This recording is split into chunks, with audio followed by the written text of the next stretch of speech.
Hello बच्चों, मैं आपका विज्ञान शिक्षक कमलेंद्र हूँ। आज हम लोग कक्षा 10 विज्ञान के अध्याय 11 मानव नेत्र तथा रंग बिरंगा संसार के अंतर्गत अनुच्छेद 11.2 दृष्टि दोष तथा उनका संशोधन के अंतर्गत निकट दृष्टि दोष के बारे में जानकारी प्राप्त करेंगे। इससे पूर्व हम मानव नेत्र की समंजन क्षमता के बारे में एक बार पुनः जानने का प्रयास करेंगे। हम जानते हैं कि मानव नेत्र दूर की वस्तु और पास की वस्तु को स्पष्ट देख लेता है। ऐसा कैसे संभव होता है? ऐसा तब संभव होता है जब मानव नेत्र में अभिनेत्र लेंस अपनी फोकस दूरी में आवश्यकता अनुसार परिवर्तन करता है, अर्थात अपनी फोकस दूरी को कम या ज़्यादा करता है जैसी आवश्यकता होती है उसके अनुरूप। और इसे हम इस तरह से भी कह सकते हैं कि अभिनेत्र लेंस अपनी फोकस दूरी को समायोजित कर लेता है, और अभिनेत्र लेंस की इसी क्षमता को हम अभिनेत्र लेंस की समंजन क्षमता या मानव नेत्र की समंजन क्षमता कहते हैं। परंतु कभी कभी नेत्र अपनी समंजन क्षमता खोने लगते हैं, अर्थात उनकी समंजन क्षमता कम होने लगती है। ऐसी स्थिति में व्यक्ति अपने नेत्रों से वस्तुओं को आराम से और सुस्पष्ट अर्थात स्पष्ट रूप में अच्छी तरह से नहीं देख पाते हैं। और ऐसा इसलिए होता है कि अभिनेत्र लेंस की जो अपवर्तन क्षमता होती है वह सामान्य अवस्था से या तो कम हो जाती है या ज़्यादा हो जाती है, और इस कारण अभिनेत्र लेंस में या हम कहें नेत्र में अपवर्तन दोष उत्पन्न हो जाता है। और इसी अपवर्तन दोष के कारण वस्तुएं हमें स्पष्ट दिखाई नहीं देती हैं, अर्थात धुंधली दिखाई देती हैं। आपकी किताब में पेज 209 और 210 पर अनुच्छेद 11.2 से संबंधित जानकारी है, और इसी से संबंधित जानकारी हम इस वीडियो में प्राप्त करेंगे। प्रमुख रूप से जो मानव नेत्र में 3 सामान्य अपवर्तन दोष उत्पन्न होते हैं, उनमें पहला दोष निकट दृष्टि दोष है, दूसरा दीर्घ दृष्टि दोष या दूर दृष्टि दोष है, तीसरा जरा दूर दृष्टिता या जरा दूर दृष्टि दोष है। इस वीडियो में हम निकट दृष्टि दोष के बारे में जानकारी प्राप्त करेंगे, और इन तीनों ही दोषों के निवारण के लिए जो भी उपाय हैं उनमें गोलीय लेंस के उपयोग के द्वारा इन दोषों को कैसे हम संशोधित करते हैं यह हम जानेंगे। निकट दृष्टि दोष के बारे में हम लोगों ने पिछले वीडियो में जानकारी प्राप्त की थी, जिसमें हमने निकट दृष्टि दोष की में उत्पन्न होने वाली कमियों के बारे में जानकारी प्राप्त की थी।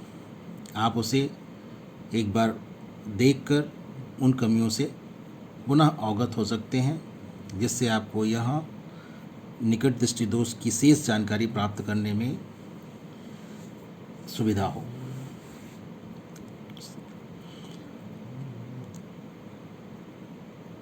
निकट दृष्टि दोष में आपको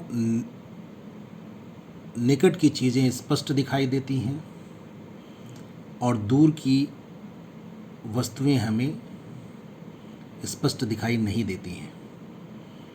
जैसा कि इसका नाम है, उसके अनुरूप इसकी यह परिभाषा नहीं है। हमें यह यहाँ पर ध्यान रखना है। जब हम निकट दृष्टि दोष कहते हैं तो ऐसा प्रतीत होता है कि जैसे निकट की जो वस्तुएं हैं उसे देखने में परेशानी होती हो, परंतु ऐसा नहीं है।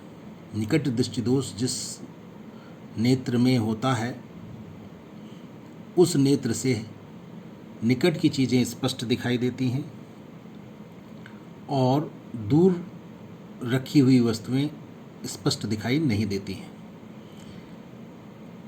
पिछले वीडियो में हमने 3 कमियों के बारे में बताया था कि निकट दृष्टि दोष में 3 कौन सी कमियां होती हैं। उसमें पहली कमी जो थी, उसमें मैंने आपको ये बताया था कि जो दूर बिंदु होता है वह निकट आ जाता है और जो निकट का बिंदु होता है वह और निकट आ जाता है। और तीसरी जो कमी बताई थी, उसमें मैंने आपको यह बताया था कि नेत्र गोलक के अंदर जो वस्तु का प्रतिबिंब बनता है वह रेटिना पर न बनकर अभिनेत्र लेंस के और निकट बनता है। तो हर कमी में आप देख रहे हैं कि निकट शब्द का बार बार प्रयोग हो रहा है। तो हमें यह ध्यान रखना है कि निकट दृष्टि दोष में निकट शब्द का बार बार प्रयोग होता है, यानी दूर बिंदु जो होता है वह भी निकट आ जाता है, निकट का बिंदु जो होता है वह और निकट आ जाता है। और साथ ही साथ जो प्रतिबिंब नेत्र गोलक में रेटिना पर बनना चाहिए वो रेटिना पर ना बन करके और अभिनेत्र लेंस के और निकट बन जाता है। तो ये 3 कमियां उत्पन्न होती हैं निकट दृष्टि दोष में। अब ऐसा क्यों होता है, ये भी एक प्रश्न मन में उठता है। इस दोष के उत्पन्न होने के कारण क्या है, तो इस पर हम अभी चर्चा करेंगे। पहले आपकी किताब में जो ये चित्र बने हैं, इन चित्रों को देखें। जो पहला जो आपकी किताब में चित्र बना हुआ है पेज 210 पर जो चित्र 11.2 है, उसमें 3 चित्र बने हुए हैं, ए, बी और सी। जिसमें ए चित्र आप देखें, ए चित्र में क्या लिखा हुआ है, निकट दृष्टि दोष युक्त नेत्र का दूर बिंदु। अर्थात ये जो चित्र बनाया गया है वह ऐसे नेत्र का है जिसमें निकट दृष्टि दोष है। और आप जानते हैं अगर नेत्र स्वस्थ होता है तो उसका दूर का बिंदु अनंत पर होता है, अनंत पर। लेकिन आपने इस चित्र में देखा कि यहाँ पर ये कौन सा किस नेत्र का चित्र बनाया गया है, यहाँ पर किस तरह के नेत्र का दूर बिंदु यहाँ पर दिखाया गया है। यह ऐसा नेत्र है जिसमें निकट दृष्टि दोष है, उसका दूर बिंदु यहाँ पर दिखाया गया है। स्वस्थ आँख होती तो अनंत पर दिखाया गया होता, लेकिन अनंत पर दूर बिंदु ना होकर के निकट आ गया है, नेत्र के निकट आ गया है। आप देख रहे हैं यह कुछ मीटर की दूरी पर स्थित हो सकता है। इस तरह से हो गया, यानी सीमित दूरी हो गई। अनंत पर होने का मतलब इतनी दूर दूर बिंदु होता है कि उसे हम माप भी नहीं सकते। तो आपने जो पहली कमी थी उससे संबंधित चित्र यहाँ पर देखा, जब निकट दृष्टि दोष होता है नेत्र में, यानी दूर बिंदु अनंत पर ना होकर के नेत्र के निकट कहीं पर आ गया है। अब कितनी दूरी पर है उसको यहाँ पर स्पष्ट करना उतना ज़रूरी नहीं है, वह दूरी कुछ भी हो सकती है, अलग अलग नेत्रों के लिए अलग अलग दूरी हो सकती है, लेकिन हम यह कह सकते हैं कि यह कुछ मीटर की दूरी पर दूर बिंदु आ गया है नेत्र से। तो ये पहली कमी थी निकट दृष्टि दोष की, उससे संबंधित आपका ये चित्र है, चित्र ए। अब जो आप देखें, जो तीसरी कमी थी पिछले वीडियो में जो मैंने बताई थी, उससे संबंधित चित्र है आपका ये बी चित्र, निकट दृष्टि दोष युक्त नेत्र। अब निकट दृष्टि दोष युक्त अगर नेत्र है तो उसका चित्र इन्होंने ये दिया हुआ है। आप कल्पना कीजिए कि अगर ये नेत्र निकट दृष्टि दोष युक्त ना होता, स्वस्थ नेत्र होता, तो क्या होता? तो अनंत पर स्थित जो वस्तु है उसका प्रतिबिंब सीधे जाकर के रेटिना पर बनता, लेकिन यहाँ पर क्या हो रहा है, प्रतिबिंब रेटिना पर नहीं बन रहा है, रेटिना और अभिनेत्र लेंस के बीच में बन रहा है। यानी इस प्रतिबिंब की जो दूरी है वो घट गई है, यानी अभिनेत्र लेंस के निकट प्रतिबिंब बन रहा है। बनना चाहिए उसे रेटिना पर, दूर बनना चाहिए, लेकिन बन रहा है वह अभिनेत्र लेंस के और निकट, रेटिना पर ना बन करके और निकट बन रहा है। और तो ये निश्चित रूप से यह निकट दृष्टि दोष युक्त नेत्र का चित्र है। यहाँ पर यह हमें समझना है। तो दो कमियों से संबंधित चित्र यहाँ पर दिए गए, जो मैंने पिछले वीडियो में आपको कमियाँ बताई थी। पहली कमी से संबंधित चित्र ए चित्र है और तीसरी कमी से संबंधित चित्र बी है। तो आप पिछला वीडियो भी देखेंगे जब, तो इसे समझना और सरल हो जाएगा। और अब बात आती है यहाँ पर संशोधन की, कि कैसे हम इस दोष का निवारण करें। तो उस निवारण के लिए आप यहाँ पर देख रहे हैं जो बी चित्र है, इसमें अगर हम कोई ऐसी युक्ति ढूंढ लें जिससे ये जो लेंस, अभिनेत्र लेंस के द्वारा अपवर्तन यहाँ पर हो रहा है, यानी किरणें अभिसरित हो रही हैं, पहले ही अभिसरित होकर के मिल जा रही हैं, ये किसी तरह से थोड़ा सा फैल जाती हैं, यानी अपसरित हो जाती, तो जाकर के रेटिना पर मिल सकती थी। तो यहाँ पर हमें एक ऐसे लेंस की आवश्यकता है जो लेंस इन अपवर्तन के, जहाँ पर अपवर्तन अधिक हो रहा है, जिसके कारण किरणें अपवर्तन के पश्चात निकट ही मिल जा रही हैं। निकट ना मिले, थोड़ा दूर जा कर के मिले, हम यह चाहते हैं। इसके लिए हमें यहाँ पर इन किरणों को थोड़ा फैलाना है, थोड़ा सा अपसरित करना है। इसीलिए हमें अपसारी लेंस की आवश्यकता होगी। और अपसारी लेंस कौन सा होता है? अवतल लेंस होता है।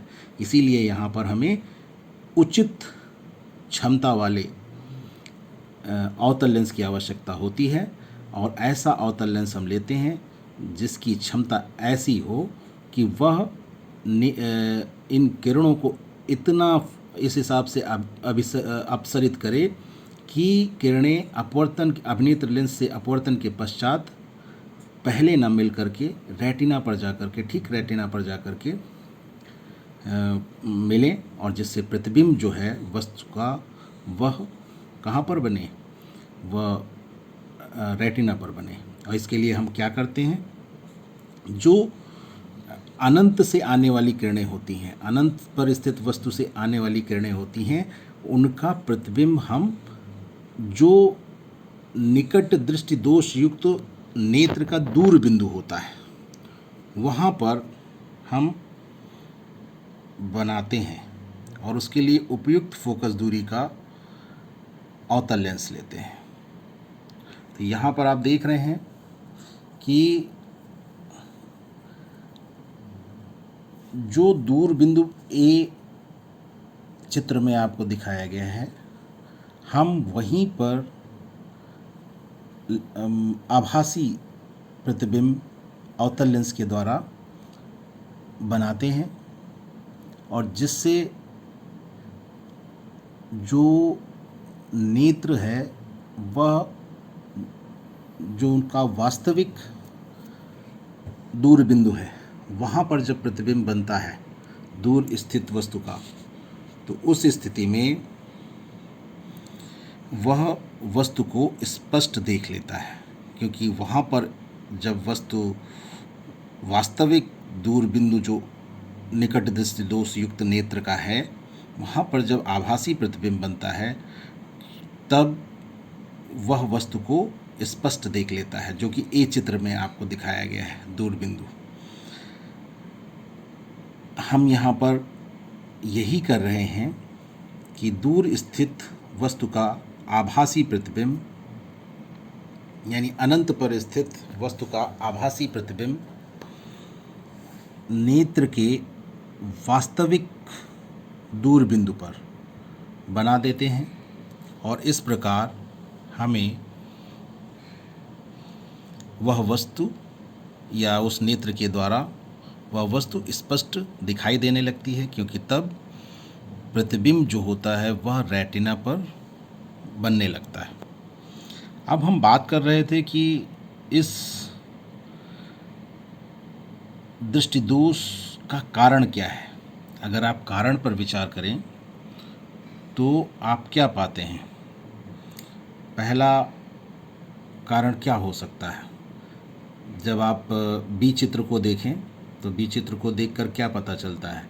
एक हमें तो ये महसूस होता है कि फोकस दूरी जो है अभिनेत्र लेंस की वो कम हो गई है, क्योंकि वो पहले ही फोकस कर दे रहा है अपवर्तन के पश्चात किरणों को।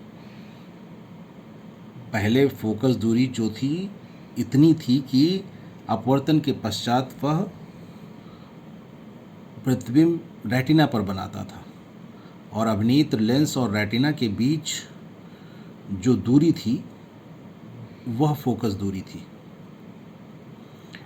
और जब निकट दृष्टि दोष युक्त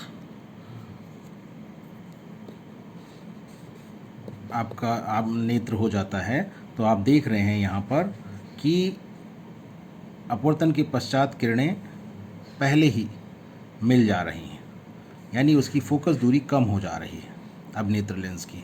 तो हम कह सकते हैं, देख करके चित्र को देख करके ही, समझ करके ही हम कह सकते हैं कि इस अभिनेत्र लेंस की फोकस दूरी कम हो गई है, और इस कारण अभिनेत्र लेंस की फोकस दूरी कम हो गई है, और साथ ही साथ कह सकते हैं वक्रता त्रिज्या कम हो गई है। तो जब फोकस दूरी कम होती है, वक्रता त्रिज्या कम होती है, तो आपको पता होना चाहिए कि अभिनेत्र लेंस की वक्रता बढ़ जाती है, घुमाव बढ़ जाता है, और वो छोटे गोले का हिस्सा होता है लेंस जो होता है, और तब हम कह सकते हैं कि अभिनेत्र लेंस मोटा हो जाता है। अभिनेत्र लेंस मोटा हो जाता है। तो ये एक कमी, पहली कमी हम कमी का कारण हम पाते हैं। दूसरी अगर कमी को हम पहचानने की कोशिश करें तो हम यह भी स्पष्ट रूप से इस चित्र को देखकर अनुमान लगा सकते हैं कि अगर हम ये मान लें कि इस अभिनेत्र लेंस की फोकस दूरी उतनी ही है जितनी पहले थी सामान्य अवस्था में, तो हम यह कह सकते हैं कि ये जो नेत्र गोलक है निश्चित रूप से इसका आकार बढ़ गया होगा। अगर अभिनेत्र लेंस की फोकस दूरी में कमी नहीं हुई है, पहले जैसी ही है, सामान्य अवस्था में है, तो हम यह अनुमान लगा सकते हैं कि निश्चित रूप से इस नेत्र गोलक का आकार बढ़ गया होगा, व्यास बढ़ गया होगा, और इस कारण से जो प्रतिबिंब है वो रेटिना पर ना बनकर पहले ही बन जा रहा है, यानी अभिनेत्र लेंस की ओर निकट बन जा रहा है। तो इस प्रकार से दो कमियां जो थीं उनका जो कारण है वो हम इस चित्र के द्वारा स्पष्ट रूप से समझ सकते हैं, और उन्हें याद भी रख सकते हैं, और अच्छी तरह से हम समझ सकते हैं और लिख सकते हैं, याद कर सकते हैं। सारी बातें इस चित्र से संभव हैं, और हमने इस निकट दृष्टि दोष का निवारण किस तरह से किया, इसे आप जानते ही हैं कि हमने अवतल लेंस यानी अपसारी लेंस के द्वारा इस निकट दृष्टि दोष का संशोधन किया या निवारण किया। और बस इस वीडियो में बस इतना ही, शेष अगले वीडियो में। धन्यवाद।